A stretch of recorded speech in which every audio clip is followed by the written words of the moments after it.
मार्गदर्शन केलं, कारण कोर कमिटीची पण बैठक झाली आहे आणि जागा वाटपासंदर्भात काही बोलणार. महाराष्ट्राच्या विदर्भ, मराठवाडा, उत्तर महाराष्ट्र, पश्चिम महाराष्ट्र, मुंबई आणि कोकण या 6 विभागाच्या 9,700 पदाधिकाऱ्यांशी अमितभाईंनी चर्चा आज पूर्ण केली.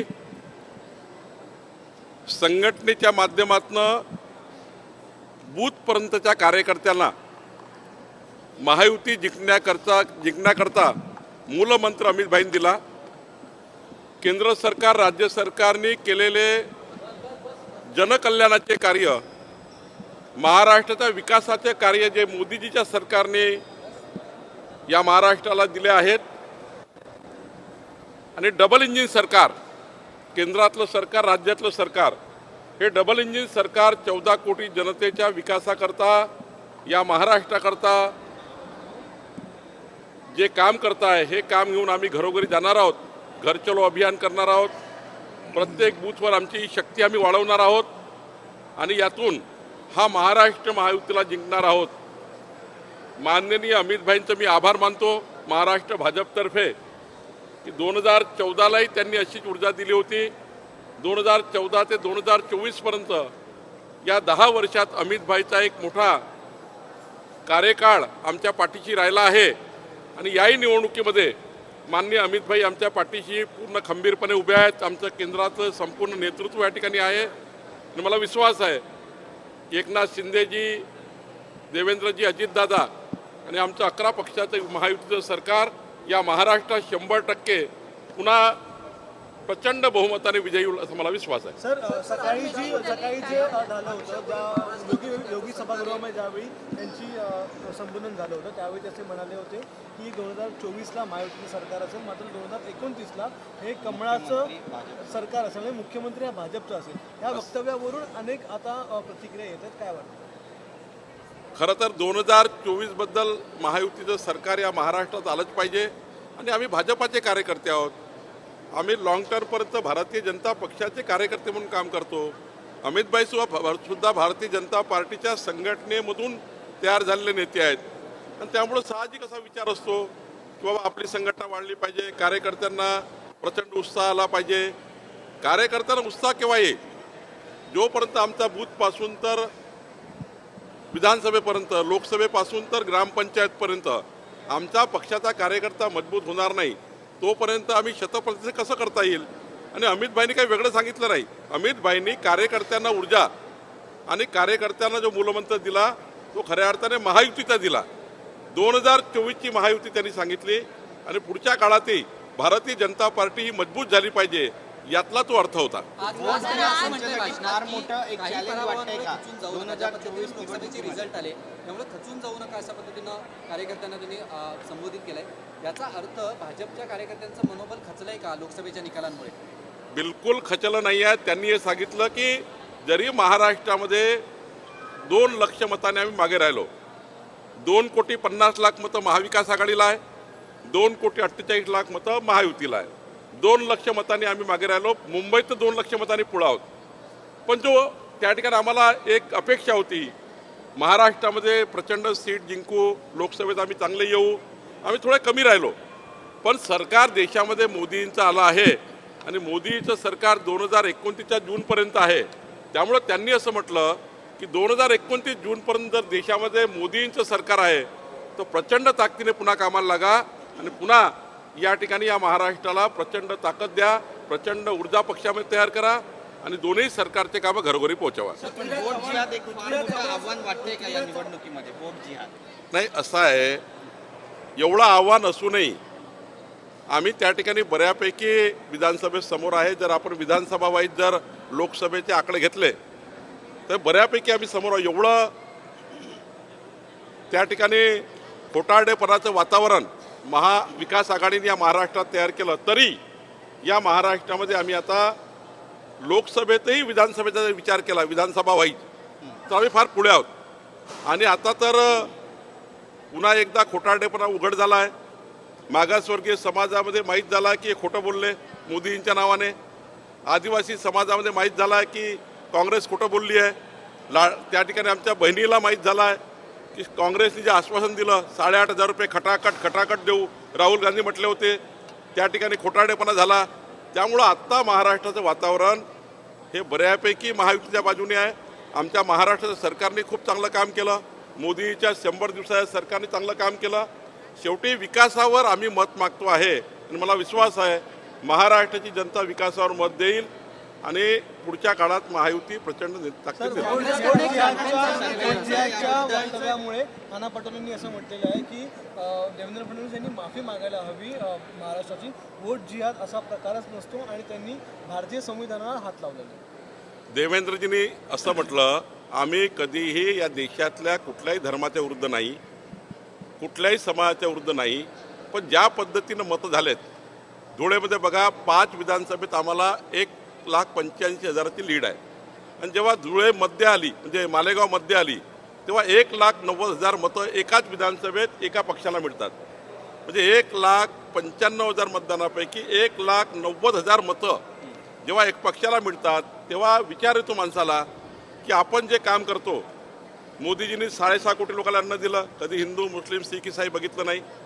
आपण आता 44 लक्ष शेतकऱ्यांना वीज दिली, मोफत वीज दिली, कधी आमच्या सरकारने बघितलं नाही कोण लाभार्थी आहे. आमच्या लाडक्या बहिणी ज्या 2.5 कोटी या महाराष्ट्रात असणार आहेत त्यांनाही कधी बघितलं नाही हिंदू मुस्लिम आम्ही. पण अशावेळी जेव्हा आमची प्रतिष्ठा पणाला लागतं तेव्हा मात्र काही मतं असे असतात जे फक्त भाजप चालत नाही, जे फक्त मोदी चालत नाही, जे फक्त नाही, या आधारावर आमच्या विरुद्ध जातात, विकास पाहत नाही. त्याबद्दल आम्हाला वाईट वाटतं. कसा वोटचा असा निर्णय होतो, असं कसं या ठिकाणी केलं जातं की 1,95,000 पैकी 1,90,000 मतं काँग्रेस, म्हणून थोडं वाईट वाटतं. हाच प्रश्न आहे. आमदारांना सुद्धा तुम्ही समजवणार आहात का? कारण यावेळी त्यांनी तर बुरखा वाटपाचा कार्यक्रम त्यांच्याच मतदारसंघामध्ये नाही, आम्ही कुठं मुस्लिम समाजाच्या विरुद्ध आहे, आम्ही कुठं बुरखा वाटपाच्या विरुद्ध आहे. आम्हाला काही त्याचं मनाचं नाही आहे. या देशामध्ये राहणारा देशप्रेमी मुस्लिम समाजाबद्दल आमचं मत नाही. पण अकोल्यासारख्या शहरामध्ये, अमरावतीमध्ये, नागपूरमध्ये, मालेगावमध्ये देशामध्ये जे प्रकरणं झालेत, आता उठाव झाला त्यामध्ये जे काही हिंदूबद्दल झालं त्याचं समर्थन करणारे व्हिडिओ फिरत आहेत. याला काट डालेंगे, उसको काट डालेंगे, उसको देख लेंगे, असे व्हिडिओ काही लोक जाणीवपूर्वक आपल्या समाज विरोधी लोक टाकतायत. त्याच्याबद्दलचा मूळ प्रश्न आहे आणि म्हणून आम्हाला त्या ठिकाणी लढावं लागतं आहे की देशात राहून, महाराष्ट्रात राहून महाराष्ट्राच्या हिंदू समाजाबद्दल, देशातल्या हिंदू समाजाबद्दल त्या ठिकाणी ज्या पद्धतीने मार काट पिटोचे व्हिडिओ तयार होतात त्याबद्दलचा आमचा प्रश्न आहे. सरकार येणार आणि काँग्रेसचा मुख्यमंत्री असणार कोणी पृथ्वीराज चव्हाण. प्रमोद, बघा, उद्धव ठाकरेची हालत बघा, ते कटोरा घेऊन फिरतायत. पवार साहेब बोलायला तयार नाही. काँग्रेस आता स्वतःला मुख्यमंत्री पद मागताय. शरद पवार साहेबांना सुप्रियाताईला मुख्यमंत्री करायचं आहे आणि काँग्रेसला वडेट्टीवार साहेबांना करायचं आहे, नाना पटोलेला करायचं आहे, बाळासाहेब थोरातला करायचं आहे, पृथ्वीराज चव्हाणला करायचं आहे. खरं तर आता उद्धव ठाकरेंचा मूळ प्रश्न आहे की ते बघतात आहे कोणीतरी मला जाहीर करतील, कोणीतरी मला जाहीर करतील, कोणीतरी मला येतील, मला मुख्यमंत्री म्हणतील. मग आता उद्धव ठाकरेंना विचारलं पाहिजे तुम्ही सकाळी जाऊन, किंवा त्यांचे कोणी असणारे बोलणार त्यांना विचारलं पाहिजे की नाना पटोले मुख्यमंत्रीपद मागतायत, पृथ्वीराज चव्हाण जाहीर बोलतायत, त्यावर उद्धव ठाकरेंची प्रतिक्रिया काय आहे? ते तर मुख्यमंत्री पदाकरता गेले, ते तर हिंदुत्व सोडून गेले. हिंदू हृदय सम्राट बाळासाहेब ठाकरेचा विचार सोडून काँग्रेसची गठबंधन केलं. बाळासाहेबांनी म्हटलं होतं ज्या दिवशी हिंदुत्व सोडावं लागेल, ज्या दिवशी काँग्रेसचा हात पकडावा लागेल त्या दिवशी आमची शिवसेना बंद करून टाकू. हे तर काल नागपूरमध्ये ज्यांच्या याच्यावर 100 कोटीचे आरोप आहे, एक तर आमदार असे होते नागपूरचे ज्यांनी तर 150 कोटी रुपयाचा शेतकऱ्याचे पैसे खाल्ले म्हणून त्याला कोर्टाने जेल केली. त्याचे स्तुतीस्तुम्न उधळून उद्धव ठाकरे नागपूरमधनं आले. म्हणजे मला वाईट वाटतं ज्या काँग्रेसच्या आमदारावर गुन्हा सिद्ध झाला, 5 वर्षाची जेल झाली, त्यांच्या डायसवर जाऊन उद्धव ठाकरे मताच्या राजकारणाकरता, मुख्यमंत्री बनण्याकरता स्तुतीस्तुम्न उधळून आले. ह्याचं वाईट वाटतं आम्हाला.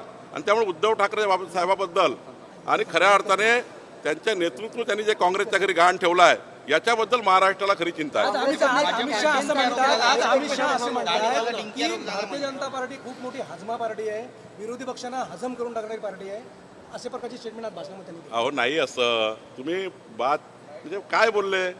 भारतीय जनता पार्टी ही आमच्या कार्यकर्त्यांना प्रचंड ताकद देणारी पार्टी आहे. आमच्या पार्टीमध्ये जे आले, ज्यांनी आमच्या संघटनेचं चांगलं काम केलं, आमच्या संघटनेमध्ये ज्यांनी उत्कृष्ट काम केलं, असे हजारो कार्यकर्ते, लाखो कार्यकर्ते आहेत. पण काही लोक असे आहेत ज्यांना भारतीय जनता पार्टीने सन्मान दिला, पदं दिले, प्रतिष्ठा दिली आणि कुठल्या तरी विधानसभेला आत्ताच लढायचं आहे म्हणून काही लोक बाहेर चालले. काही लोक बाहेर चालले. माझं असं मत आहे की माननीय आमच्या नेतृत्वाचं म्हणणं असं आहे की भाई आज नाही का उद्या भारतीय जनता पार्टी आपल्याला प्रचंड ताकद देणार आहे. आमचं म्हणणं एवढं आहे की भाजप आपल्या पाठीशी असताना काही लोक विधानसभेच्या निवडणुकीकरता वेगळा प्रयत्न करतात आहे.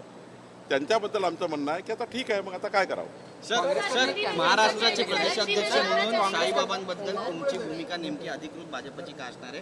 कारण उत्तर प्रदेशमध्ये काही मंदिरांमधून चांद बाबा म्हणून, चांद मिया म्हणून मूर्ती हटवण्यास सुरुवात झालेली आहे. हे प्रकरण किती गंभीर वाटतं तुम्हाला? नाही, साईबाबा हे आपले सर्वांचे आराध्य दैवत आहे. लाखो लोक त्या ठिकाणी नतमस्तक होतात आणि त्यांचा मूळ शोधून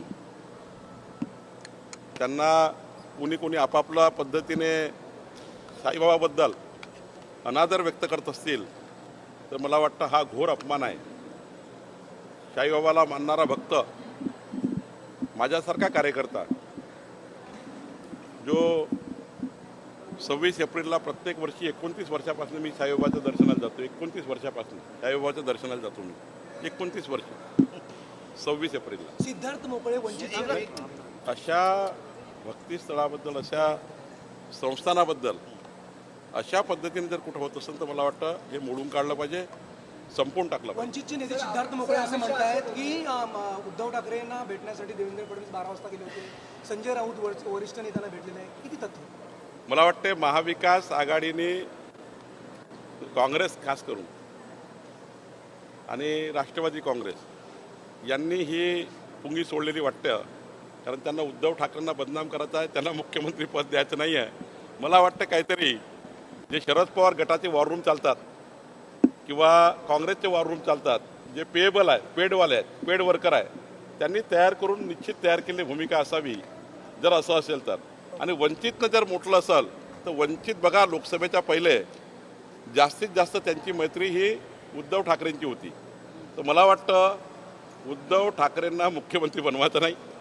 उद्धव ठाकरेंना महाविकास आघाडीतनं धीरे धीरे त्यांचा महाविकास आघाडीतनं कार्यक्रम करायचा, बाजूला करायचं आणि उद्धव ठाकरेला एकटं पाडून पुन्हा बदनाम करायचं. देवेंद्रजींना लपून छपून भेटायची गरज नाही. देवेंद्रजी काही उद्धव ठाकरेला भेटले नाही.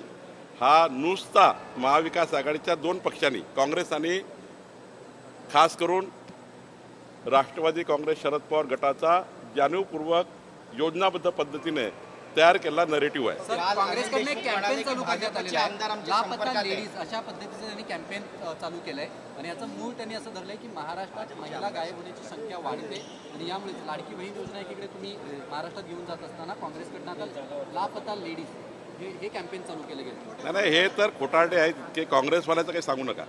काँग्रेसवाले इतके नीच झाले आहेत, ते खाली गेले आहेत. मला तर त्याचा विश्वासच राहिला नाही. काय बोलतील, काय तयार करतील. मुख्यमंत्री माझी लाडकी बहीण योजना या 2.5 कोटी बहिणींना खऱ्या अर्थाने एक 18,000 रुपये वर्षाची ओवाळी टाकताय. बघा, महायुतीचं सरकार 18,000 रुपये महिन्याची वर्षाची ओवाळी टाकताय. 2 बहिणींना एका घरात 36,000 रुपये मिळणार आहे. त्यांना बद्दल बोलतात भीड टाकता का? कर्नाटकमध्ये यांनी अफिडेव्हिट घेतले होते.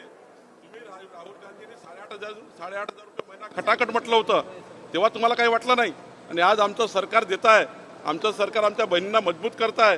त्यामुळं यांची आता जीवावर आली आहे. यांना निवडणुका हरवून दिसत आहे, त्यामुळं योजनेला बदनाम करताय. आणि एक काँग्रेसच्या नेत्याने अधिकृत भूमिका मांडली की महाराष्ट्रात काँग्रेसचं सरकार आलं तर आम्ही मुख्यमंत्री माझी लाडकी बहीण योजना बंद करू. यांना 45,000 कोटी रुपये मुख्यमंत्री माझी लाडकी बहिणीच्या थेट अकाउंटमध्ये घेतलेले नको आहेत. त्यांना 45,000 रुपये कोटी थांबवायचे आहेत आणि मग त्याच्यामधनं भ्रष्टाचार करून 10% पैसे खायचे आहेत. हा त्यांचा मूळ उद्देश आहे. आणि म्हणून मला असं वाटतं काँग्रेस पार्टी थेट योजनेला कधी विरोध करतं, कारण थेट पैसे जातात. किसान सन्मान योजनेचा विरोध करतील, पीक विमा योजनेचा विरोध करतील, मुख्यमंत्री माझी लाडकी बहिणीचा विरोध करतील, कारण त्याला पैसे खायला मिळत नाही. आणि म्हणून मला असं वाटतं या मुख्यमंत्री माझी लाडली बहिणा योजनेच्या 2.5 कोटी बहिणी ज्यांच्या विरुद्ध काँग्रेस पार्टी म्हणताय की आम्ही योजना बंद करू, त्यांना 10 लाटाचे भाव दाखवल्याशिवाय आमच्या बहिणी राहणार नाही. सरकार आल्यावर 2,000 रुपये देऊ, विरोधाभास आहे. हे खोटारडे आहेत बघा. हे महाविकास आघाडीचे नेते आहे ना, राष्ट्रवादी शरद पवार वेगळे बोलतात. एकीकडे म्हणतात आम्ही योजना देऊ, एकीकडे म्हणतात योजना बंद करू, एकीकडे 3 पार्ट्या वेगवेगळ्या बोलतात. काही तर योजनेचे फॉर्म भरतात आणि काही बाहेर येऊन सांगतात योजना बरोबर नाही आहे. हे खोटारडे आहेत. हे मी दाव्याने सांगतो, महाविकास आघाडी जर महाराष्ट्रात आली तर मुख्यमंत्री माझी लाडकी बहिणा योजना बंद करतील, शेतकऱ्याला देवेंद्रजींनी दिलेलं वीज बिल माफी हे रद्द करतील. हे जर आले तर महाराष्ट्रामध्ये केंद्र सरकारच्या 15-16 योजना बंद करतील. जसं उद्धव ठाकरेंनी मुख्यमंत्री असताना केंद्र सरकारच्या मोदींच्या 15 योजना बंद केल्या होत्या. आता पुन्हा हेच षडयंत्र आहे आणि त्यामुळं महाविकास आघाडी महाराष्ट्राचा बट्ट्याबोळ करेल, 14 कोटी जनतेचं नुकसान करेल, महाराष्ट्राच्या विकासाचं नुकसान करेल. आणि म्हणून आम्ही जनतेमध्ये जातो आहे आणि महायुतीला डबल इंजिन सरकारला मत मागतो आहे. कांग्रेस ने लापता लेडीज ऐसा कैंपेन चालू किया है, किस तरह से देखते हो आप? देखिए, कांग्रेस पार्टी झूठी पार्टी है, ये बदनाम पार्टी है. ये रोज झूठ बोल के वोट लेती है. 65 साल विकास के नाम पे बट्टाबोड़ किया, जनता को कंफ्यूज करती है. मुस्लिम समाज को बताती है इनको वोट, बीजेपी को वोट देंगे तो आपको भगवा देंगे. हमारे मागासवर्गीय जनता को वोट देते, जनता को बोलते हैं अगर बीजेपी को वोट दिया तो आपके संविधान बदल डालेंगे. ये झूठ बोल के वोट लेने वाली पार्टी है. ये पार्टी के लोग जो है 8,500 रुपये हर साल खटाखट हर महीना देने वाले थे, बहनों को नहीं दिया. अब हमारी सरकार ने मुख्यमंत्री माझी लाड़की बहन योजना में 2.5 करोड़ लोगों के लिए एक एस्टिमेट किया है. 45,000 करोड़ रुपए हमारी सरकार देने वाली है और 18,000 रुपये साल की एक बहना को देने वाली है. 36,000 रुपये एक घर में 2 बहना को देने वाली है. ऐसी योजना को ये लोग बदमाशी कर रहे. एक साइड हमारे उनके कांग्रेस के विधायक नाना पटोले को सवाल है मेरा, आपके कांग्रेस के विधायक हर घर जाकर मुख्यमंत्री माझी लाड़की बहना योजना के छुप के फॉर्म भरवा रहे और कुछ तो जगह झूठा कर रहे. योजना बदनाम करने के लिए नांदेड़ जैसी जगह, अकोला जैसी जगह पर आदमी कोई व्यक्ति के नाम से यही कर रहे. ये जो योजना को बदनाम कर रहे ना, इसके पीछे महाविकास आघाड़ी के नेता लोग हैं. ये झूठे फॉर्म भरवाते, झूठी ट्रांसफर करवाते अमाउंट को और वही मीडिया के सामने लाते हैं और कहते हैं कि योजना को देखिए, ये योजना को भ्रष्टाचार हो रहा है. ये सब षड्यंत्र महाविकास आघाड़ी के नेता कर रहे हैं. तो मुख्यमंत्री माझी लाड़की बहना का जो हमारा सवाल है, हमारी सरकार आएगी तो 100% 5 साल योजना चलेगी. कांग्रेस पार्टी आएगी तो योजना बंद करेगी. ऑफिशियल रूप से प्रणित शिंदे जी और सुनील केदार ने कहा हमारी कांग्रेस पार्टी की सरकार मुख्यमंत्री माझी लाड़की बहन योजना बंद करेगी. ये ऑफिशियल कहा है कांग्रेस पार्टी ने. क्या नाना पटोले इस पे बोलेंगे? क्या नाना पटोले का इसके ऊपर कहना है? मेरा कहना है ये झूठे लोग हैं, ये बेईमान लोग हैं. ये कांग्रेस पार्टी झूठा बोलती है और झूठा बोल के महाराष्ट्र को वोट लेने की इन्होंने काम किया है. लोकसभा में इन्होंने लोकसभा में झूठा कर वोट लिया है. हम भी अभी पूरे महाराष्ट्र के घर घर जाएंगे, ईमानदारी से जो काम किया वो बताएंगे और महायुति की सरकार लाएंगे. यूपी में जो साईं बाबा की मूर्ति हटा रहे हैं, देखिए, साईं बाबा का जो आस्था स्थल है, ये हमारे महाराष्ट्र के लिए, देश के लिए ऐसा स्थल है, न जाने कितने लोग वहाँ पर अपना दुख दर्द लेके आते हैं और साईं बाबा उनको सबको जो लेकर आते हैं दुख दर्द, उनको सभी को आशीर्वाद देते हैं. मैं पिछले 29 सालों से 26 अप्रैल को साईं बाबा का दर्शन करता हूँ. 29 सालों से मेरी श्रद्धा है. और ऐसे ही श्रद्धा स्थल पर कोई बेईमान लोग, कोई इस प्रकार के धर्म के खिलाफ लोग, धार्मिक कार्य के खिलाफ लोग अगर कुछ करते हैं तो इसमें कड़ी निंदा होनी चाहिए. ऐसे लोगों को कड़ी सजा होनी चाहिए. ऐसे लोगों को, कोई भी हो, कोई भी धर्म का हो, कोई भी समाज का हो, कोई भी पार्टी का हो, ऐसे लोगों को नहीं छोड़ना चाहिए. ऐसे लोगों को कड़ी शिक्षा होनी चाहिए. और साईं बाबा की भक्ति करने वाले लोग, जो उनका जो मन दुखता है ऐसे बोलने के बाद, ऐसा करने के बाद, ऐसे लोगों को कड़ी जेल होनी चाहिए, ऐसा मेरा कहना है. सध्याच्या मीटिंगमध्ये तिकीट वाटपाबद्दल काही चर्चा झाली का? ही मीटिंग तिकीट वाटपाची नव्हती. ही मीटिंग फक्त भारतीय जनता पार्टीच्या कार्यकर्त्यांसोबत संवाद होता. या महाराष्ट्रात 9,700 पदाधिकाऱ्याशी माननीय अमित भाईंनी 6 बैठकीमधून संवाद केला आहे, मूलमंत्र दिला आहे, बूथवर काम करण्याचा मूलमंत्र दिला आणि बूथवर काम करण्यामध्ये आम्ही आमचे बूथ कसे जिंकू, लोकसभेत आम्ही ज्या बूथवर मागे आहोत त्या बूथवर केंद्र सरकार राज्य सरकारच्या योजना ज्या जनतेच्या भल्याकरता आम्ही काही केलं आहे, आम्ही जनतेचे मतं घेतले आहे, आम्ही मताचे दान गुण पडून जाणारे लोक नाही आहोत, आम्ही मताचं कर्ज घेतलेलं आहे आणि मताचं कर्ज इमानदारीनं काम करून परत करतो आहे. या भूमिकेतनं आम्ही जनतेकडे जाऊ आणि जनतेचे मतं घेऊ. लोकसभेत जे काही आम्ही कमी पडलो तिथं आम्ही पुन्हा काम करू आणि इमानदारीने महाराष्ट्रामध्ये पुढं जाऊ, इमानदारीने जाऊ, बेईमानी करून जाणार नाही. काँग्रेससारखे आम्ही त्या ठिकाणी लबाड कामं करणार नाही, खोटं बोलणार नाही. जे कामं केले ते जाऊ आणि मला विश्वास आहे महाराष्ट्राची जनता महायुतीला निवडून देईल.